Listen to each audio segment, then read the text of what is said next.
Sí, sí, sí.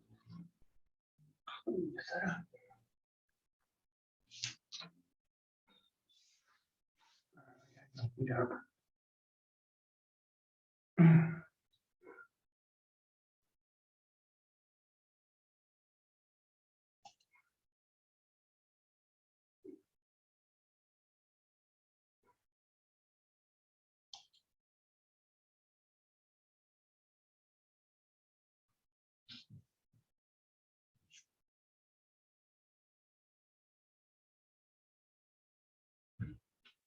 Ahí está.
Buenas tardes, chicos, ¿me ven y me escuchan bien? Buenas ¿Qué tal? tardes, Buenas doctor. tardes. Buenas tardes. Sí. ¿Cómo le va? Buenas tardes. Bueno, qué suerte Buenas que tardes, tienen, doctor. porque yo no Buenas los tardes. veo nunca a ustedes. Buenas tardes, doctor. ¿Cómo?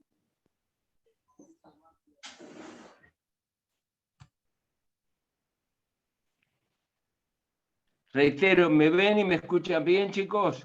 Sí, lo Sí, vemos. doctor, se lo ve y se lo escuchamos. escucha bien. Sí, sí, profesor. Perfecto, Sí. perfecto. Perfecto. A mí me gustaría poder decir lo mismo de ustedes, porque no los veo, veo siempre los mismos. Así que si les va, prendan la cámara de vez en cuando para que no sea tan aburrido para mí, no para ustedes, porque ustedes me ven todos. Acá Pero estamos. bueno, Acá estamos. hoy vamos a seguir entonces con el tema mío. Como les dije, ya a partir del próximo lunes, ustedes van a tener la presencia del doctor Nagore, que seguirá con los temas de la bolilla 5. Así que yo personalmente, a partir de ahora, voy a continuar con la bolilla número 3 y el otro tema que vamos a tratar después, que creo que es la bolilla 7, es la prueba confesional y la prueba testimonial. Bueno, la clase pasada habíamos terminado ya con... Justito, estoy hablando de la clase pasada recién. Buenos Aires, no hay comisario, no sé cuánta plata tenía porque eran los tranzas que le habían dado para liberar la zona.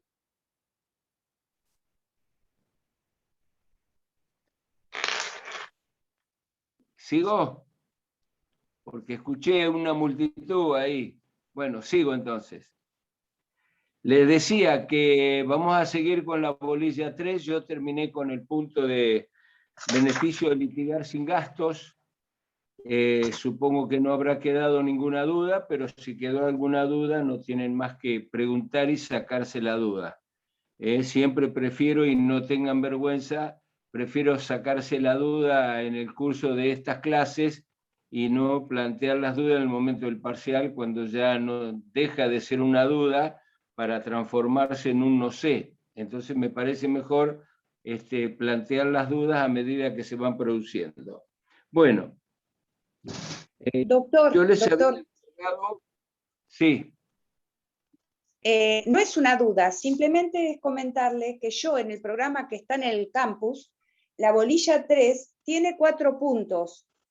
Ahora, están todos los temas en los 4 puntos esos, pero no habla de 6 Sí. puntos. A ver, de la bolilla 3, sí, yo también tengo 3 puntos, 4 puntos. 4 puntos. Ah, está bien. ¿Sí? Está bien. Sí, sí. Gracias. Sí, exactamente igual. Una aclaración nada más. Bueno, vamos a comenzar a hablar de una actividad procesal muy especial. No es muy común, porque todas las actividades procesales comienzan con el inicio del proceso mismo y se van desarrollando durante todo el curso del proceso. Cuando hablo de actividad procesal, hablo de actividad procesal del actor, del demandado, y también la actividad procesal del juzgado. Digo, no es muy común que haya alguna actividad procesal antes del inicio del proceso. Sin embargo, hay algunas para considerar, que son las que se llaman diligencias preliminares. Y dentro de las diligencias preliminares, una muy especial que se llama prueba anticipada. Entonces vamos a ver de qué se trata esto de las diligencias preliminares. Suele ocurrir que muchas veces, por razones muy específicas, muy puntuales, razones propias de cada proceso en la que se torna necesaria la diligencia preliminar, existen algunos hechos o algunas circunstancias que, si de alguna manera no las trato antes de iniciar el proceso, me pueden llegar a dificultar durante el curso del proceso. Por ejemplo, el hecho de discutir la capacidad para estar en juicio, por ejemplo, pedirle al juez que haga traer alguna documentación específica, por ejemplo, que se pueda perder alguna prueba que hoy es muy importante, pero que el juicio no empezó todavía. Ya vamos a ir viendo con ejemplos para que entiendan bien de qué se trata. Lo cierto es que todo este tipo de cosas se conoce con el nombre de diligencias preliminares, y arrancan en el artículo 323 del Código. ¿Qué son o para qué sirven las diligencias preliminares? En realidad son medidas que corresponden o que facultan tanto al actor como al demandado, mejor dicho, al futuro actor y al futuro demandado, porque, insisto, el proceso no empezó y todavía no hay ni actor ni demandado, tampoco hay partes.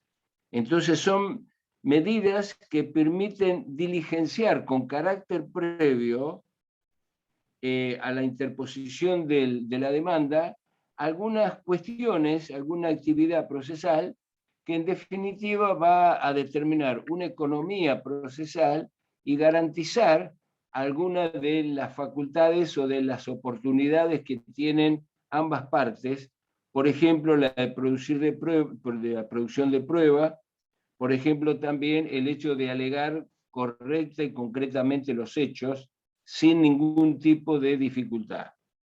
Este sería el objeto o la razón de ser de las llamadas medidas preliminares, ¿no es cierto? Si tuviéramos que clasificar las medidas preliminares, yo diría que podríamos en principio considerar dos grandes grupos.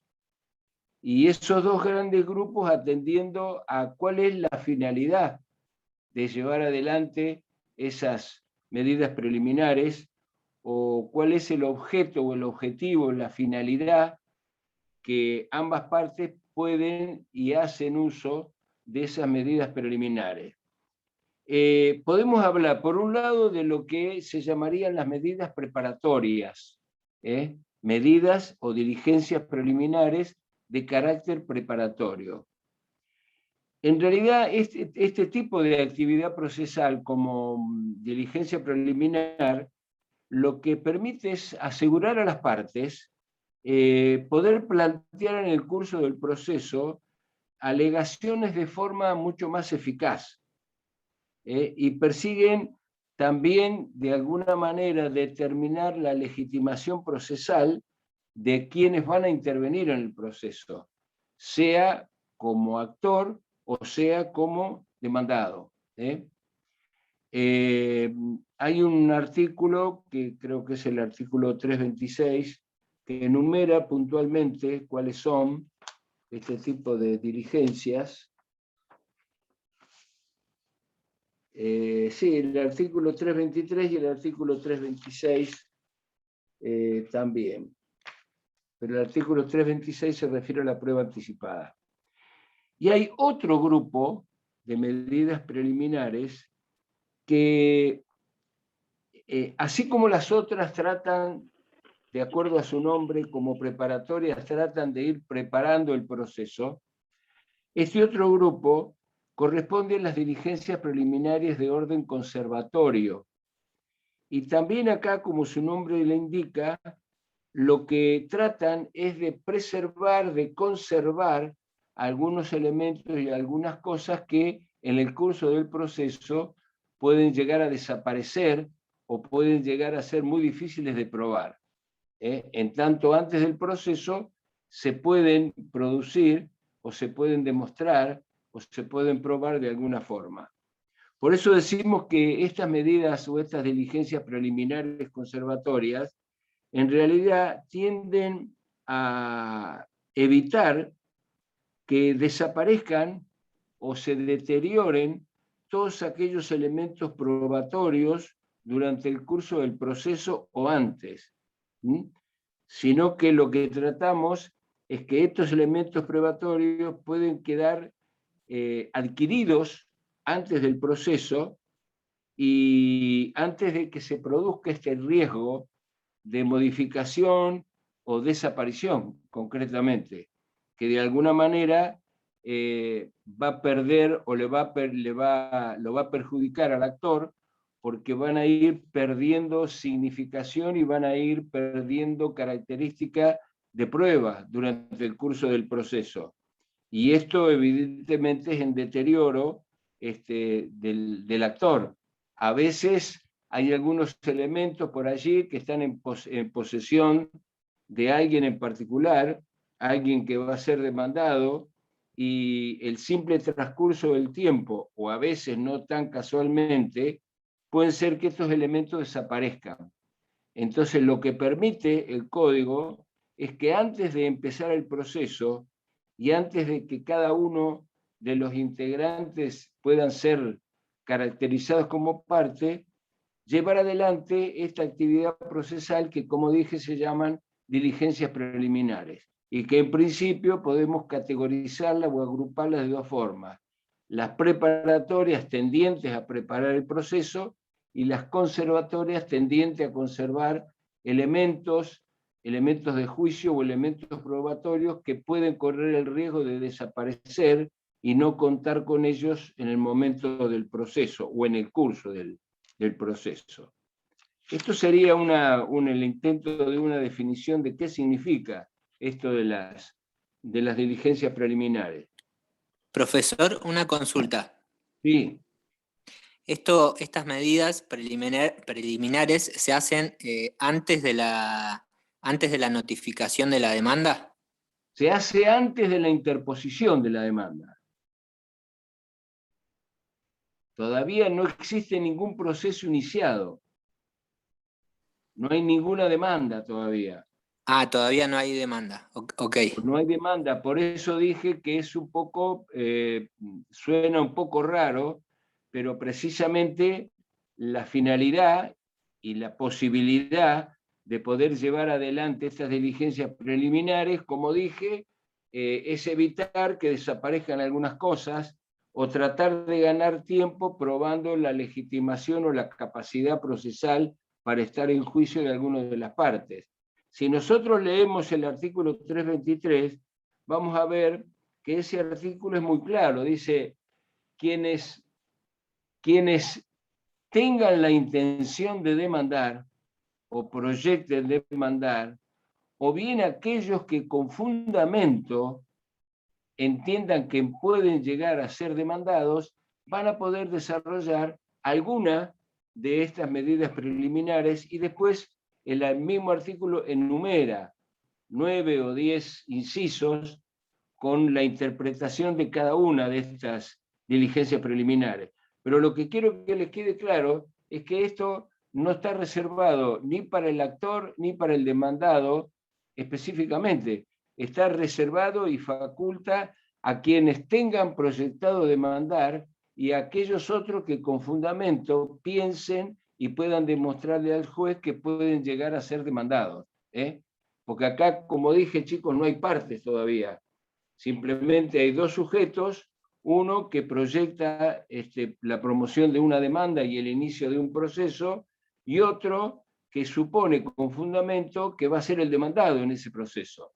Entonces, tanto uno como otro tienen la posibilidad, por estos fundamentos que les acabo de dar, de ir, digamos, como preparando el terreno. Esta sería la denominación más simple y más vulgar, ir preparando el terreno.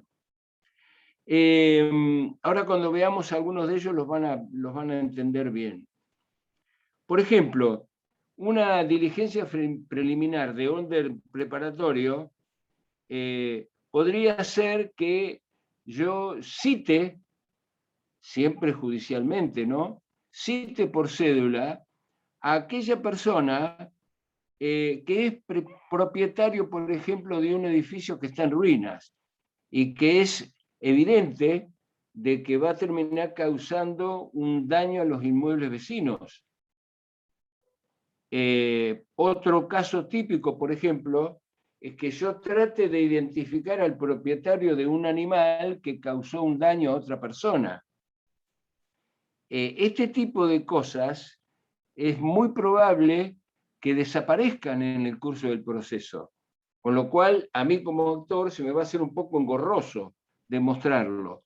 Entonces lo que hago es, a modo de diligencia preliminar, lo que hago es citar a aquella persona que es el propietario del edificio para que mediante una declaración jurada diga si es o no propietario del edificio. O citaré a otra persona que también dio bajo declaración jurada si es el propietario del animal que causó el daño o no. Y esto tiene una particularidad, que se lo cita bajo apercibimiento que de no comparecer se van a tener por ciertos los hechos de la demanda. Esto, chicos, sin perjuicio de que después pueda haber una prueba en contrario, ¿no? Lo que se hace concretamente, yo juez cito al señor José Pérez para decirle que venga a prestar declaración jurada y que manifieste si es el propietario de este edificio que causó la ruina o no. O también lo cito al señor José Pérez para que me diga si es el propietario del perro que causó un daño o del caballo que estaba situado en el medio de la ruta y causó un desastre. Esto se hace bajo apercibimiento de que si no se presenta, yo juez voy a tener casi por cierto de que es el dueño del animal. Insisto, sin perjuicio de que durante el curso, a través de las pruebas pertinentes, pueda demostrar que nunca fue el propietario. ¿Pero por qué se hace bajo apercibimiento? Y porque por ahí no se presentan más, con lo cual transformaría esta diligencia preliminar en un acto simplemente ilusorio, que en definitiva no voy a poder concretar nunca. Otro ejemplo típico, yo me puedo presentar al juez, esto se hace siempre por escrito, redactando los hechos, los antecedentes y en especial los fundamentos que apoyan y justifican este pedido de medida preliminar antes de la promoción de la demanda. Y obviamente queda a criterio del juez que lo provea o no. Por lo general se provee. Digo por lo general porque a veces se rechaza. Pero esto se hace por escrito y la citación se hace por cédula. Otro caso típico, por ejemplo, es cuando hay alguien que cree que puede ser heredero, que puede ser coheredero, o que puede ser, por ejemplo, un legatario en el contenido de un testamento. ¿Y esto por qué puede ser? Y esto puede ser porque a lo mejor el testador me lo dijo en vida. En una charla que tuve con él me dijo, mira, yo te voy a legar los 3 lotes que están en Punta Mogote frente al mar porque has tenido muy buena amistad conmigo. O por allí puedo ser a lo mejor un hijo no declarado y no tengo ninguna relación con los herederos, pero sí tengo la certeza que una vez fallecido el causante va a haber una apertura de juicio sucesorio. Y también sé que por ahí yo no estoy incluido en el testamento, o sí. ¿Qué hago para garantizar mis derechos? Lo que hago es citar a la persona que yo creo que tiene el testamento, o cito el lugar donde creo que está depositado el testamento y que lo presente. ¿Cuál es la finalidad? La única finalidad es directamente decir de que yo figuro en ese testamento, que soy un coheredero, que soy un heredero que estoy distanciado del resto de los herederos por cualquier razón, o simplemente que soy un legatario. Obviamente estamos hablando, chicos, de el testamento escrito, o sea, el testamento hológrafo, es decir, aquel que fue hecho por el propio causante antes de su muerte, y que se encuentra en manos de un tercero o que se encuentra depositado en algún lugar. Hago esta aclaración porque este tipo de diligencia preliminar no es posible cuando se trata de un testamento, pero un testamento que ha sido suscrito y otorgado ante un escribano, porque es un instrumento público.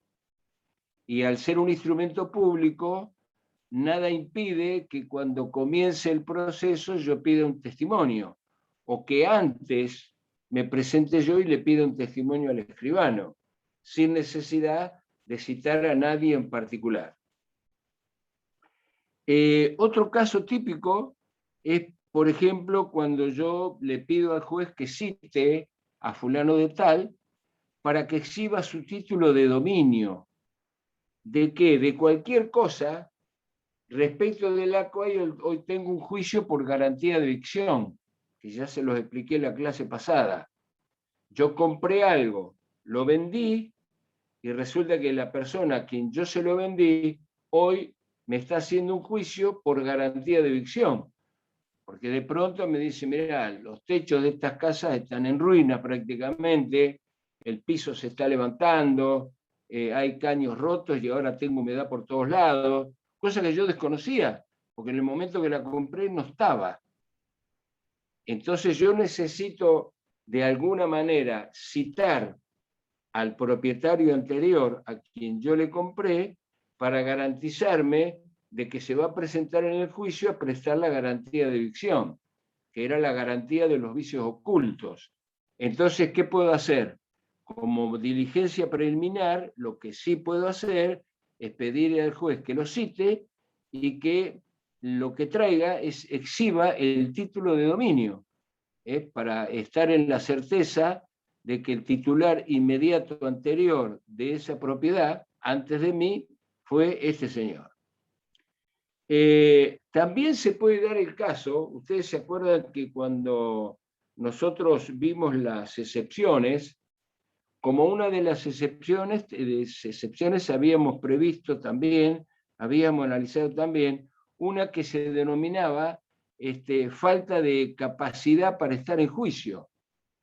Y yo le comenté, estos son los casos típicos, son los incapaces, sean los incapaces naturales o declarados judicialmente. Un menor o bien una persona que ha sido declarada incapaz por un juez en los términos del Código Civil y Comercial. Entonces, ¿qué va a pasar? Y cuando yo promueva la demanda, lo primero que voy a recibir, obviamente, va a ser una excepción de falta de capacidad para estar en juicio.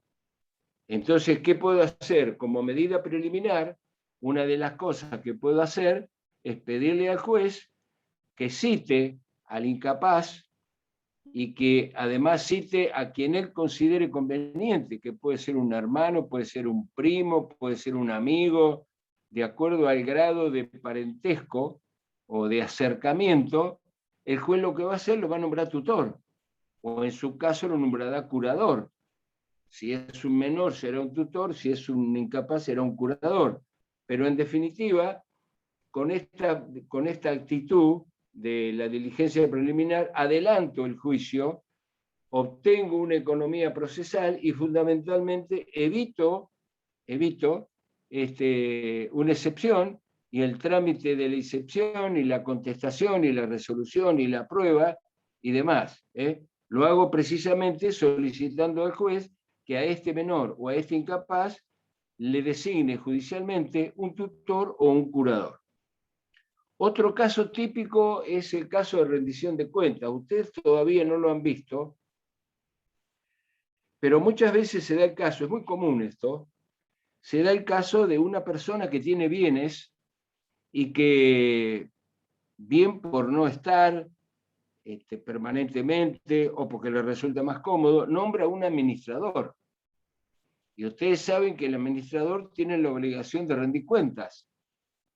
Y hay, de hecho, un juicio que se llama juicio de rendición de cuentas, pero que les anticipo que en realidad ese juicio no está dirigido a pedir que el obligado rinda cuentas, sino que ese juicio, que es un juicio sumario, está dirigido a determinar que esa persona tiene la obligación de rendir cuentas, tiene la carga de rendir cuentas. De modo que yo tendré que mostrar en ese juicio sumario que efectivamente lo designé administrador, que efectivamente tiene la guarda y la conservación y el mantenimiento de mis bienes, que le pago una comisión o un sueldo por esa tarea. Y esto lo tengo que demostrar en un juicio sumario, que puede llevar no pocos meses, y que en definitiva la sentencia, valga la redundancia, definitiva de ese proceso sumario, no va a decir que me traiga la rendición de cuentas. Va a decir simplemente, esta persona tiene la obligación de rendir cuentas o no. No va a decir otra cosa la sentencia. Y si la sentencia dice que esta persona tiene la obligación de rendir cuentas, ahí comenzará entonces el incidente de rendición de cuentas. Que le podré aprobar, que podrá aprobar el juez o no, que habrá diferencia, eso es otro tema. Pero la rendición de cuentas en sí misma la van a hacer vía incidente, con lo cual pedir una diligencia preliminar para que esta persona se presente y me diga a través de una declaración jurada si él tiene la obligación o no de rendir cuentas es un gran avance, porque la persona va a decir que sí, porque sabe que de demostrarse en el juicio que es realmente obligado a rendir cuenta, haberlo negado, va a tener una sanción de orden pecuniario, razón por la cual seguramente va a venir y va a decir, sí, yo soy el administrador del señor fulano de tal y tengo la obligación de rendir cuentas, punto. Esa simple diligencia preliminar me permite ahora promover ya un incidente de rendición de cuentas, con lo cual el tiempo va a ser muchísimo más corto. ¿Hasta acá se entendió lo que estoy diciendo? Sí, Sí, perfecto. Sí, perfecto. Bueno, Sí, muy bien. el artículo 326 y el programa habla de prueba anticipada. Prueba anticipada. Nosotros vimos el concepto de diligencias preliminares, vimos los supuestos que los acabo de nombrar recién, vimos los requisitos, el trámite, como les digo, es por escrito, es un escrito muy simple, de ese escrito se cita para concretar la diligencia preliminar a través de una cédula, y el trámite es muy sencillo, muy corto. Prueba anticipada. La prueba anticipada está prevista en el artículo 326. Artículo 326. Esto es muy parecido a una diligencia preliminar, pero en realidad es otra cosa. Acá ya es concretamente una prueba. Concretamente una prueba. Y obviamente responde a casos excepcionales, porque como ustedes bien saben, ¿ustedes ya vieron la apertura a prueba? No. No, No, todavía no vimos. Vamos a anticipar un poquito otra vez algo que no me corresponde, pero para que sepamos de qué hablamos. En realidad, la prueba es un modo de defensa, es una forma de ejercer la defensa. Y cuando nosotros hablamos de prueba, podemos hablar de dos elementos que hacen a la prueba. Uno que se llama medios y otro que se llama modos, que son parecidos, pero significan cosas diferentes. Por ejemplo, ¿qué serían los medios de las pruebas? Y, por ejemplo, una prueba de informes o informativa, esto es un modo de prueba. Una prueba testimonial es un modo de prueba. Pero ¿cuál es el medio? El medio es la forma o la metodología que yo utilizo para poder producir esa prueba después de haberla ofrecido. Si se trata de una prueba de informes, el modo es la prueba de informes y el medio es hacer los informes y diligenciarlos, llevarlos y traer la respuesta y agregarla al expediente. ¿No es cierto? Ese es el modo. Lo otro es un medio. En el caso de que sea una declaración testimonial, bueno, ocurre exactamente lo mismo. ¿Cuál es el modo? El modo es la declaración testimonial. ¿Cuál es el medio? El medio es precisamente la concurrencia y citación de los testigos para producir esa prueba testimonial. El código dice que cuando existen hechos conducentes y controvertidos, esto es, promoción de la demanda, contestación de la demanda, traba de la litis, acá vamos a ver qué dice uno y qué dice otro. Y acá pueden pasar varias cosas. Por ejemplo, que haya hechos conducentes. ¿Qué significa conducente?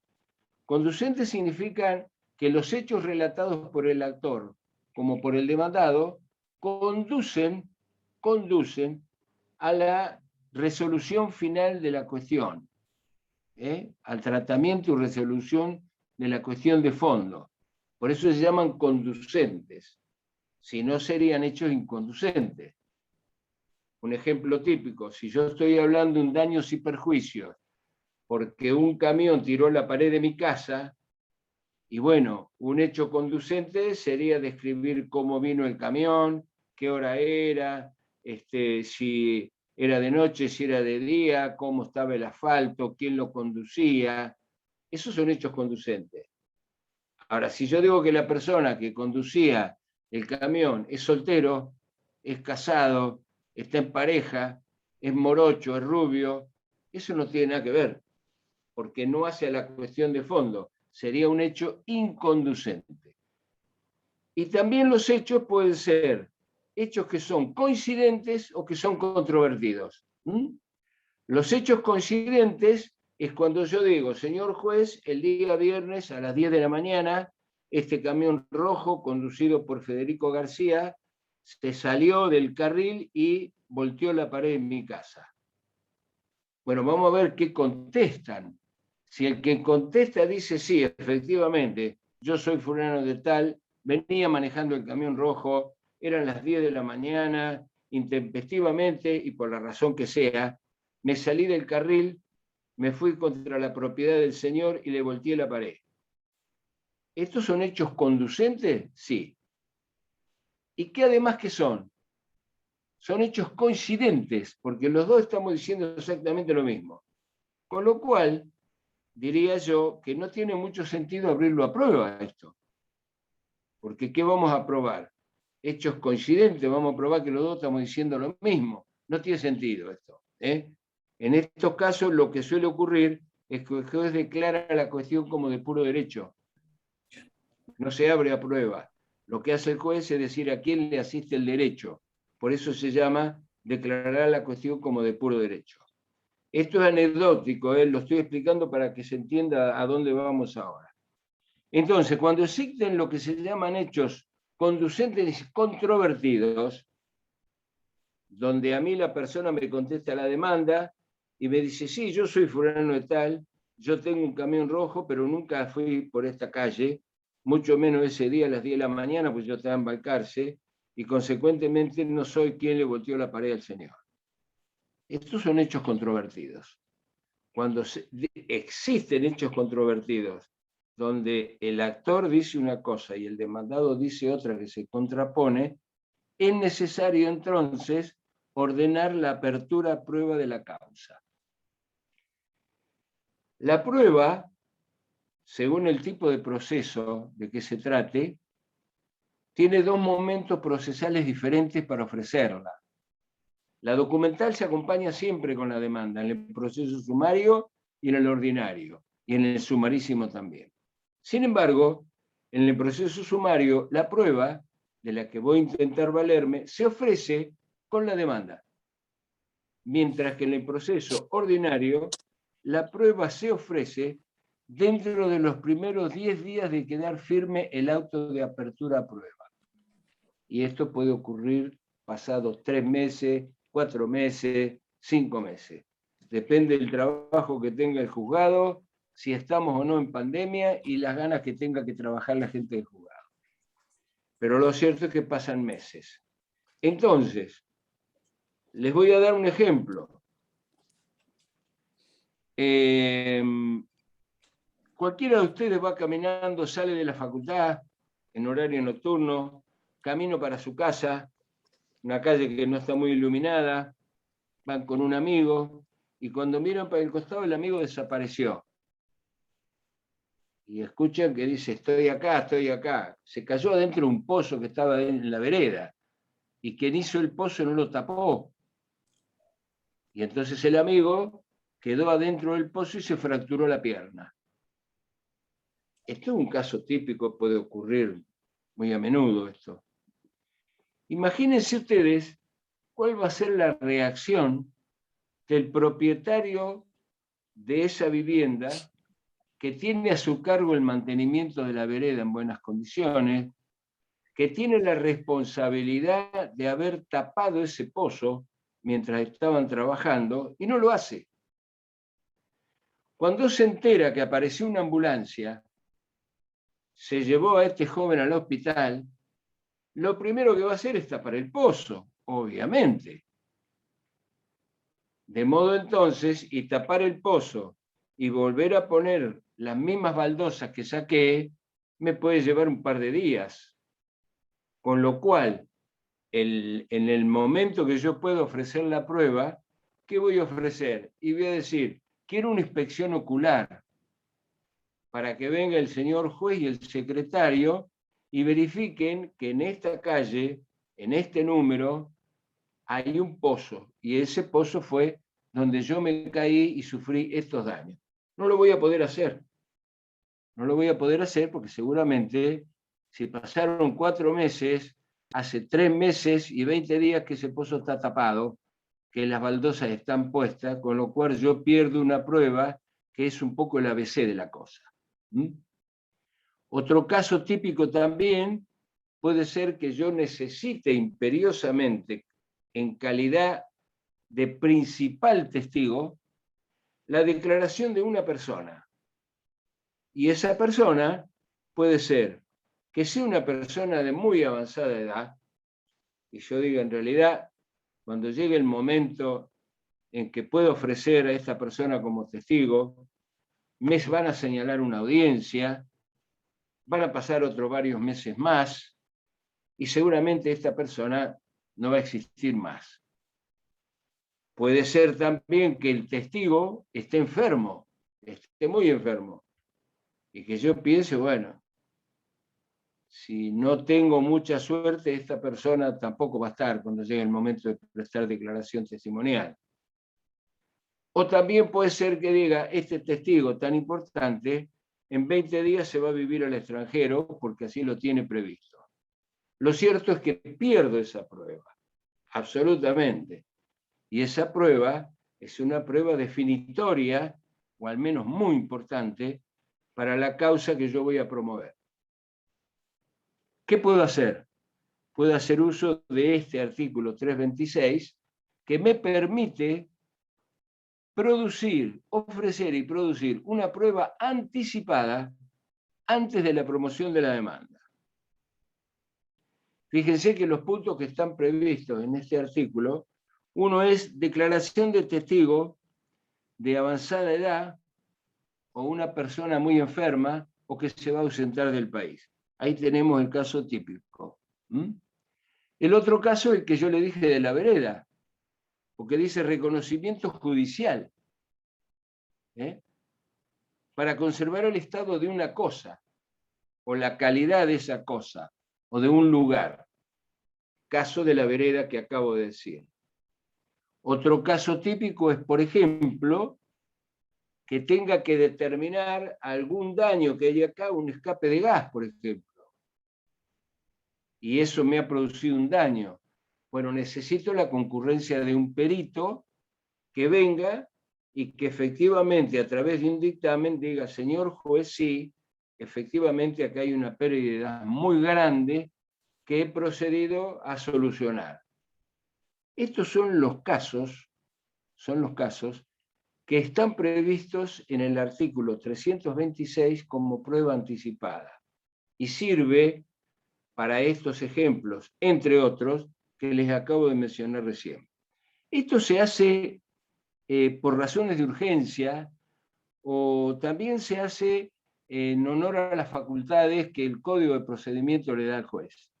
Por lo general, esta prueba anticipada se lleva adelante, se ofrece y se produce antes del inicio del proceso.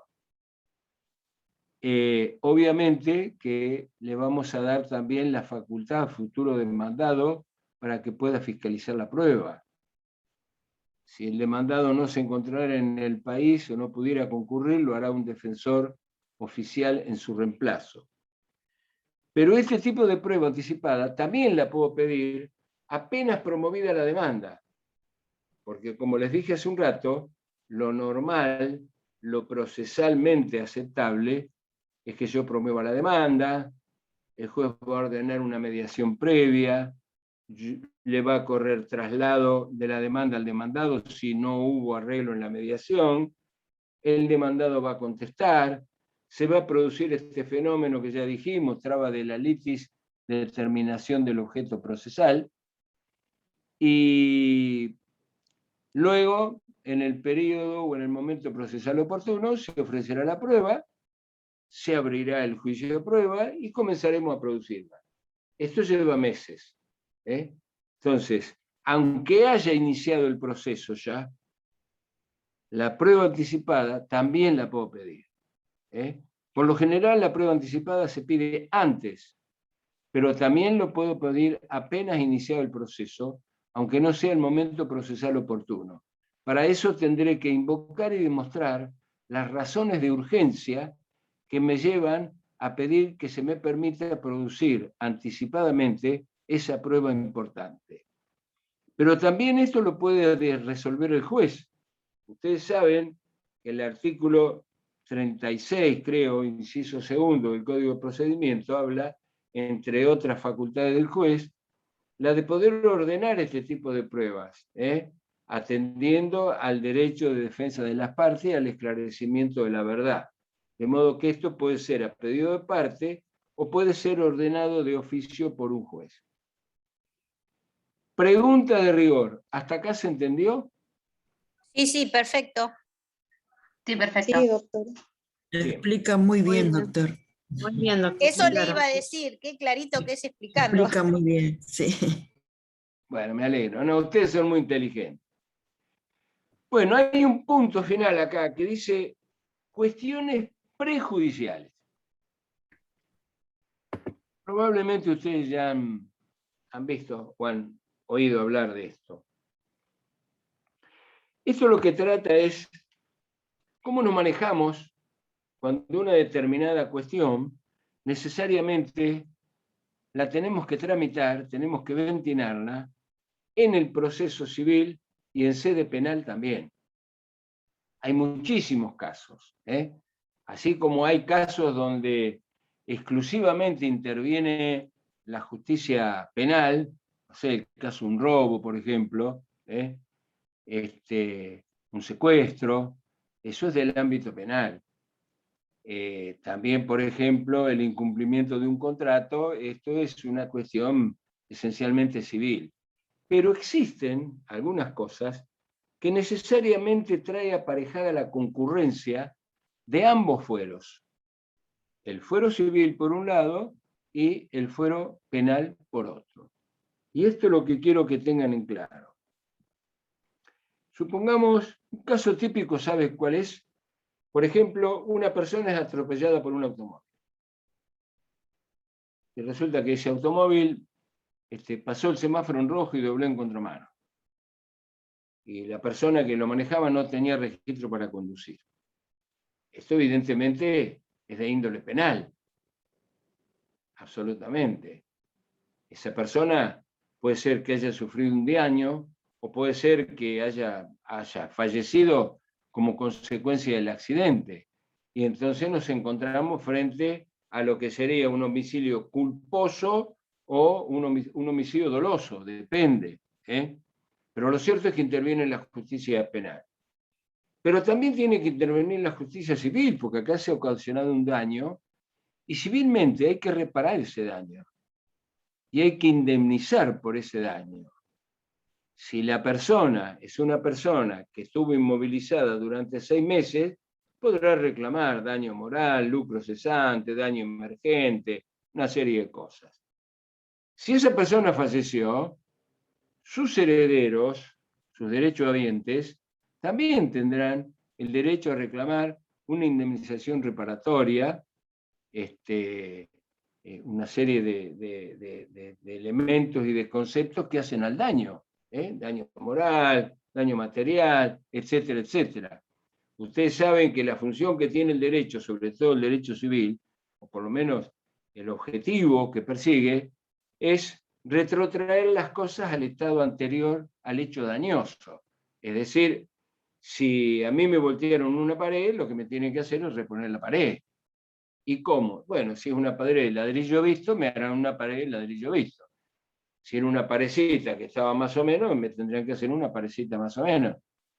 Restituir las cosas al estado anterior al hecho dañoso. Pero si yo tengo un homicidio culposo por un accidente de tránsito, esto es imposible. No puedo revivir al muerto y traerlo, con lo cual es imposible retrotraer las cosas al estado anterior al hecho dañoso. Razón por la cual, y mucha gente no lo entiende esto, ¿no? Solamente, precisamente aquellos familiares directos de la víctima, no entienden, pero el derecho es esto.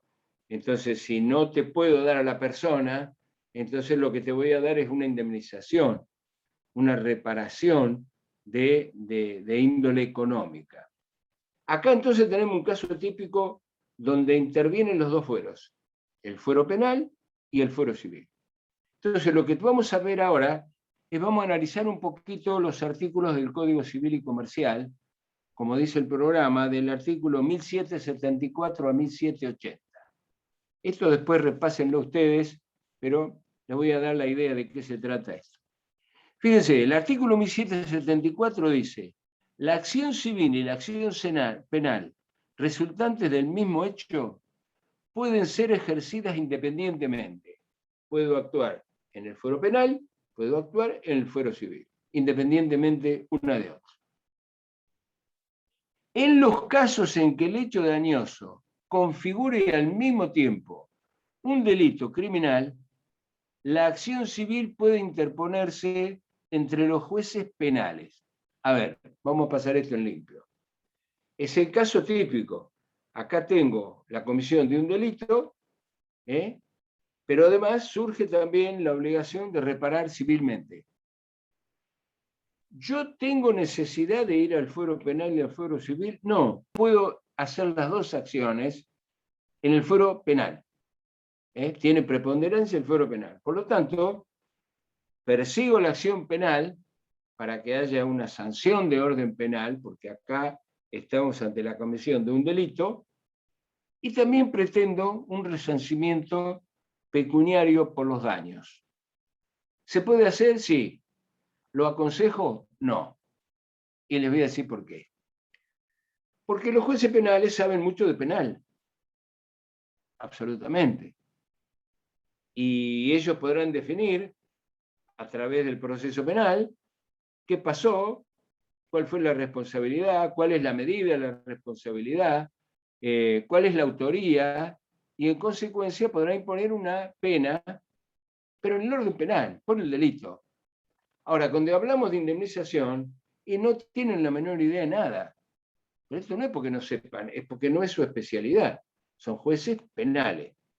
Del mismo modo, más allá que no lo podría hacer, nunca llevaría a un juez civil un tema penal, porque tampoco tiene idea de cuál es la pena más ajustada a derecho, pero sí tiene idea de una reparación civil. En consecuencia, más allá de que por el artículo 1774 del Código Civil y Comercial puedo interponer y tramitar la acción civil y la acción penal ante el fuero penal, no es lo que se aconseja. Por un lado, la causa penal, por otro lado, en forma independiente, la causa civil. Fíjense que el artículo 1775 dice suspensión del dictado de la sentencia civil. Si la acción penal precede a la acción civil o es intentada durante su curso, es decir, primero demandé en sede penal y después en sede civil. Bien, entonces, en el curso del proceso, tengo las dos acciones. Dice, el dictado de la sentencia definitiva debe suspenderse en el proceso civil hasta la conclusión del proceso penal. Repito, inicio un proceso penal, inicio un proceso civil. Va más rápido el proceso civil. ¿El juez civil dicta sentencia? No. Esa sentencia va a quedar en suspenso hasta tanto tenga resolución en sede penal. una vez que tengo resolución en sede penal, entonces va a pronunciar su sentencia el juez civil. En realidad, ¿por qué es esto? Porque, fíjense, dice, el artículo 1776 dice, condena penal. La sentencia penal condenatoria produce efectos de cosa juzgada en el proceso civil respecto de la existencia del hecho principal que constituye el delito y de la culpa del condenado. Ojo con esto, presten atención. Yo puedo decir, en cuanto al fuero penal, a las pruebas producidas, concluimos en que de parte del imputado no hubo culpa, para nada, no hubo ninguna culpa, absolutamente. Por lo tanto, no lo vamos a condenar, porque si bien hubo un hecho acá, el hecho fue por una imprudencia del fallecido. Qué sé yo, venía leyendo el diario, hablando por el celular, y el otro venía bien, tenía registro de conducir, tenía su auto en condiciones, con la BTV hecha, venía manejando a 30 kilómetros por hora, no pasó el semáforo en rojo, lo pasó en verde, el que no lo vio fue el otro. ¿Cómo lo voy a condenar? No lo puedo condenar por la imprudencia del que lamentablemente le quité la vida. Entonces acá tengo una sentencia en sede penal. Esa sentencia dictada en sede penal, estando pendiente la sentencia en sede civil, hace cosa juzgada. Pero hace cosa juzgada respecto de qué? De dos cosas. Del hecho y de la culpa. Del hecho y de la culpa. Fíjense que no hablo de responsabilidad civil, hablo de hecho y hablo de culpa. De modo entonces que yo, teniendo una sentencia condenatoria en sede penal, donde dice que la persona no resulta condenado, y tampoco le vamos a imponer una sanción, pero el hecho existió. De modo entonces que hay una independencia de poderes acá. En sede penal fue absuelto, no se le impuso ninguna sanción, pero eso no lo exime del pago de una indemnización, del pago de un resarcimiento. Como digo, en concepto de daño moral, en concepto de daño emergente, en concepto de expectativa de vida, etcétera, etcétera. De modo entonces que en este caso específicamente, la sentencia dictada en sede penal hace cosa juzgada solamente del hecho y respecto de la culpa. Y a mí me ve muy bien eso. Bien, que si sentencia de penal que no hubo Se culpa, corta. más allá de que no hubo Yo creí que era a mí, se corta. ¿me escuchan? Bueno, No. a ver, ¿hasta dónde? Se corta, profe. Y Bueno. quedó en la parte, ya cuando dijo hace cosa juzgada, y ahí quedó. En Hace sede 2 penal. minutos atrás, hace un minuto Perfecto, atrás. bueno.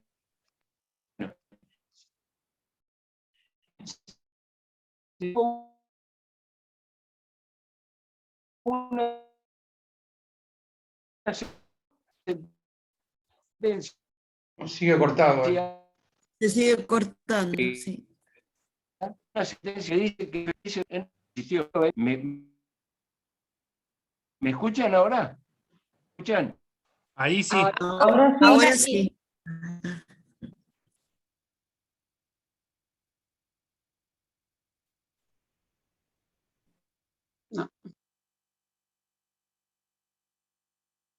Se cortó Ahora del nada. todo. Sí, ahora nada. No se escucha.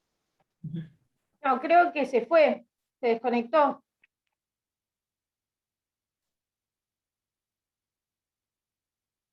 Sí, parecería, ¿no? Bueno, Sí, bueno, no se escucha nada. es Ah, Creo que ahí está volviendo, es el Samsung Galaxy. ¿Escuchando?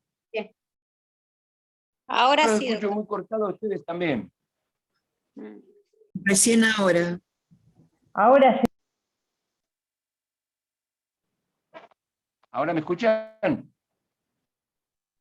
Sí, sí. Ahora sí. Sí, pero Más.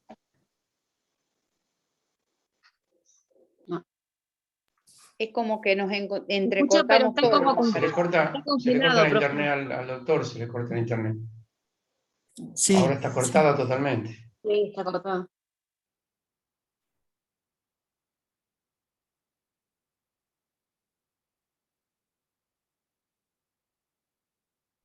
Y al resto se le escucha bien. ¿Me ven a mí?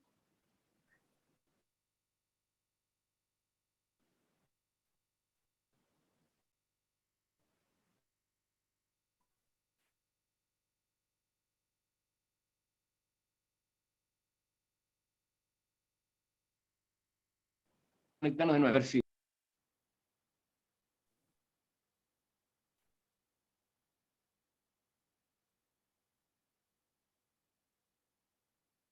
¿Se fue? Por lo visto. No, No te no, escuchan. no se escucha nada. No se Sí, escucha nada. se fue de la imagen también. Sí.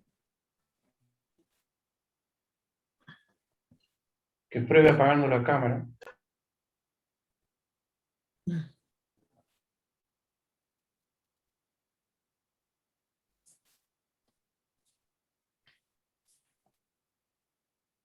Qué bien que explica, ¿no? Es fabuloso. Sí. Explica bien y da muchos ejemplos, eso es lo Qué bueno. ejemplo, sí, sí, muy, muy.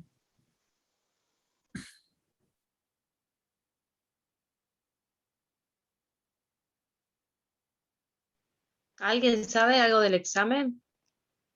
Estamos siempre preguntando lo mismo, ¿sí? Que es el día 2, que ya dijo anoche del Cerro que es el sábado 2. A las Sí, 8 de la mañana, dijo. Ah, sí, Y que sí. va a haber 4 mesas y que para las 12 ya nos desocupamos. Lo que no preguntamos Sí. era el recuperatorio, si eran el 16, tendría que ser, ¿no? Sí, lo que dice ahí, el Eso 16. tenemos que preguntar. ¿Eso se sostiene? Sí. Congreso oral es una semana. No, pero en el cuatrimestre ¿Cómo? que cursaste vos fue 15 días después, ¿te acordás? No me escuchan. ¿Cómo? Dejen que sea 15 días. Iván, El ¿te acordás cuatrimestre que en pasado la comisión fueron- que vos cursaste era a los 15 días, no fue a los 7 días? Sí, sí. Hola chicos, ¿me escuchan? Sí, doctora, ahí lo escuchamos. Ahí sí. Ahí lo escuchamos. Bueno, escúchenme, entonces vamos a seguir. Había dicho, si yo tengo una sentencia en sede penal que dice que el señor José Pérez es el titular de... No se escucha. Se le silenció, doctor. Es justamente que a raíz de ese accidente falleció el señor García. Pero también dice que no se trata de un homicidio culposo. Entonces no es condenado, pero sí está diciendo que el hecho existe.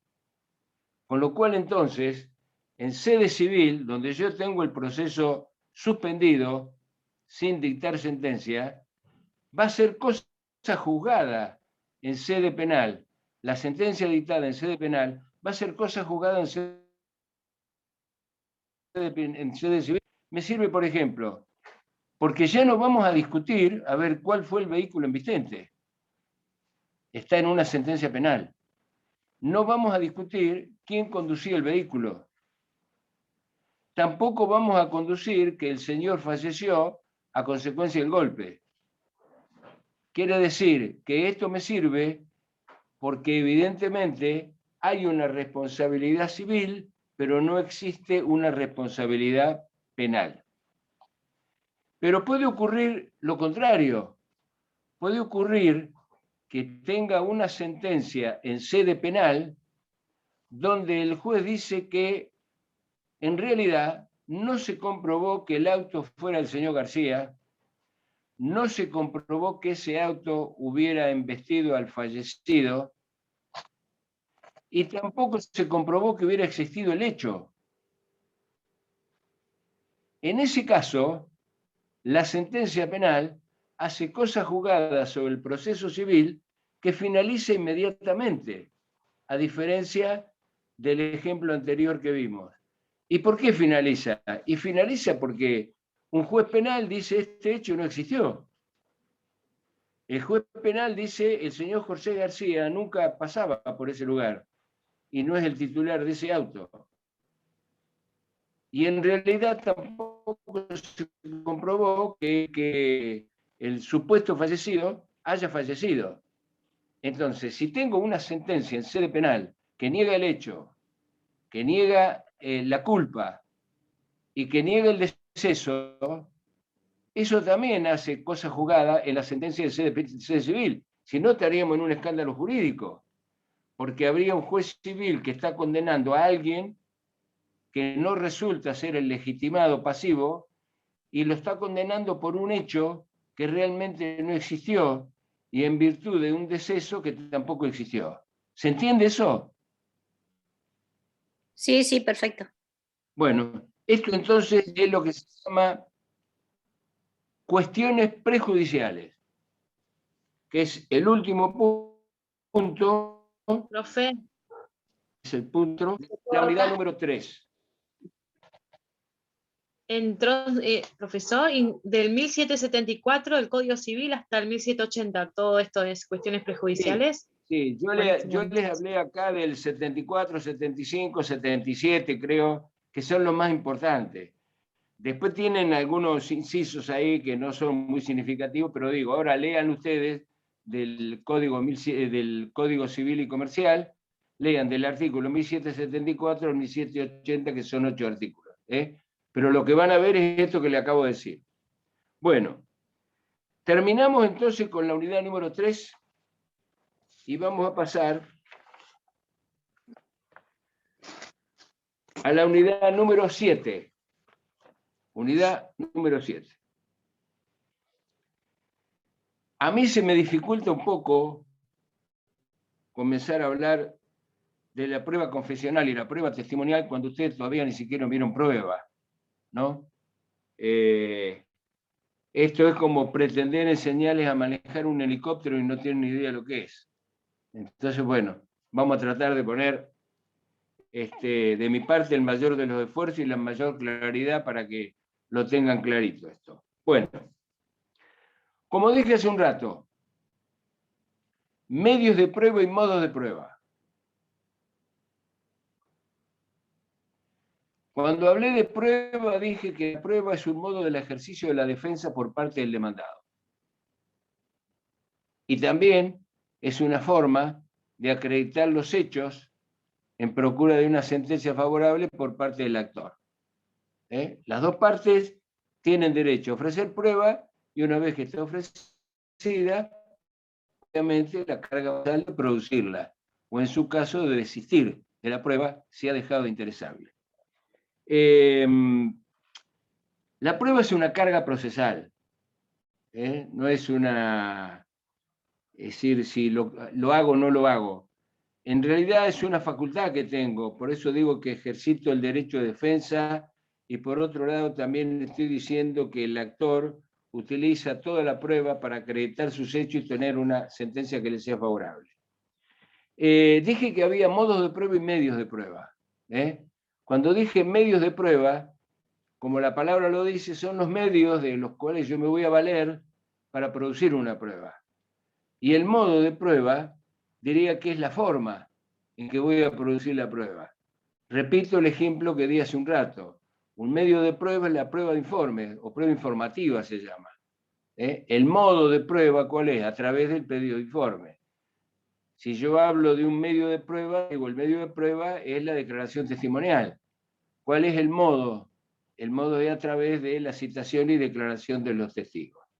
Bueno, nosotros vamos a ver acá dos tipos de pruebas. Vamos a ver la llamada prueba confesional y la llamada prueba testimonial. a ver, ¿cuál sería el concepto de prueba confesional? Les pido que presten especial atención porque esto tienen el 280% de posibilidades de que se pregunte en el examen. Entonces, vamos a definir a la prueba confesional como la declaración de las partes. Declaración de las partes. En relación a hechos personales pasados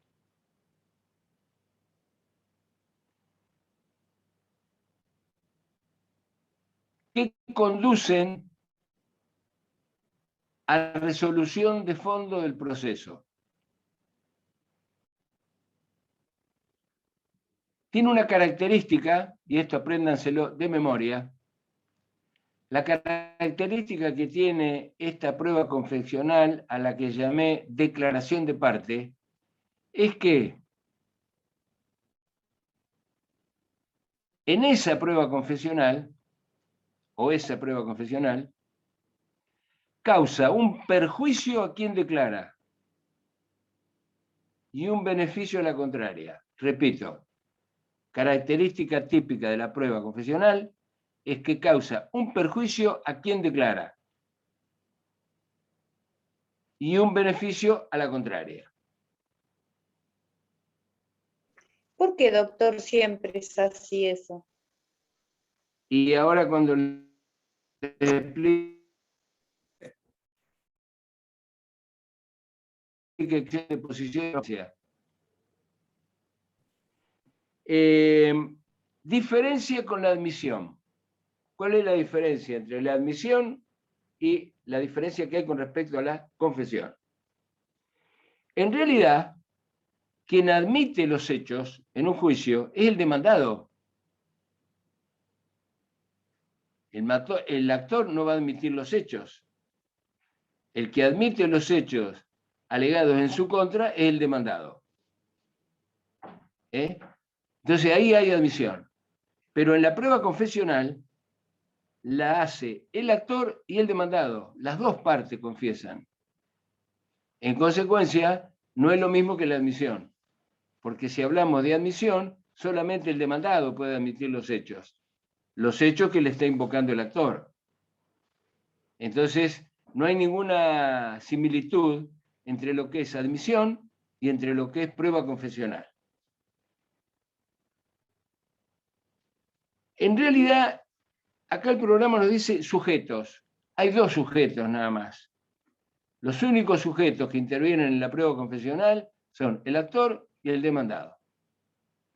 Y aprovecho acá, por eso yo siempre les digo, el código de procedimiento es un conjunto. No es que a alguno se le ocurriera hacer unos artículos, los tiró y cayeron como cayeron. No, todo tiene que ver con todo. Fíjense que hace un rato nosotros hablamos de prueba anticipada. ¿Se acuerdan? Sí, sí. Y cuando nosotros hablamos de prueba anticipada, hablamos de reconocimiento judicial, hablamos de declaración de un testigo, hablamos de dictamen por pericial. Algunos Se empezó a entrecortar después. Se corta nuevamente. Se corta nuevamente. Prueba anticipada. A mí no se me podés corta. hablar. Bueno, si me están escuchando, la prueba confeccional no puede ser nunca prueba anticipada, porque como dije, solamente intervienen las partes. Y si estamos produciendo prueba antes de iniciar un proceso, no hay partes, chicos. No hay parte, claro. Sí, sí. El actor es actor cuando interpone la demanda y el demandado es demandado cuando la contesta. Sin embargo, si cualquiera de los dos puede proponer que le permitan una prueba anticipada, de hecho la prueba confesional está excluida, porque el propio código dice que los únicos que pueden declarar a través de la prueba confesional son las partes. Y si todavía no empezamos el proceso, no hay ninguna parte. Esa es la razón. Ténganla presente porque la preguntamos en el examen y es una pregunta tramposa. Bueno, Clases de prueba confesional. La prueba confesional podemos clasificarla. En principio, depende del lugar donde se preste. Si la prueba confesional la estoy prestando en sede de juzgado, ¿cómo se llamará la prueba? Judicial. Muy bien, judicial. Judicial. Por fin uno contestó. Y si la prueba confesional la hacemos en el café No, de pero la antes esquina, porque se cortó. ¿cómo será la prueba Convencional. confesional que la estamos haciendo en el café de la esquina de la facultad? Convencional o Extrajudicial. extrajudicial. Extrajudicial. Entonces, de acuerdo al lugar donde se preste la prueba confesional, tenemos dos. La prueba judicial cuando se hace en sede del juzgado y la prueba extrajudicial cuando se hace fuera del juzgado. Y Pero después, ¿con quién se hace? Doctor, perdón, la extrajudicial. ¿Quién la toma, Sí. la prueba? En La la parte. extrajudicial. la parte. Por eso entre ellas, como una. Sí, mire, ¿quiere que le dé un ejemplo? Usted me demandó a mí y entonces un día la cruzo en la facultad, terminamos la clase y le digo, mire, escúcheme, la verdad voy a confesar, así terminamos con esto. Entonces usted me dice, bueno, vamos al café. Nos tomamos un café, ahí usted me hace el pliego de posiciones, que ahora después les voy a explicar cómo es. Yo contesto y ya tenemos una prueba confesional extrajudicial. Por supuesto que ahí tendrá que ser con 2 testigos, porque si no, mañana la puedo negar. Por eso. Está. Bueno, pregunto, ¿hasta acá entendieron? Miren Hasta que acá no sí. grabo esto, ¿eh? ¿Entendieron? Profe. Sí, doctor. ¿Segura? ¿Seguro? Sí. Si no, después Bueno. nos demanda. No voy a demandar. Los bochos en el examen, yo no los voy a demandar.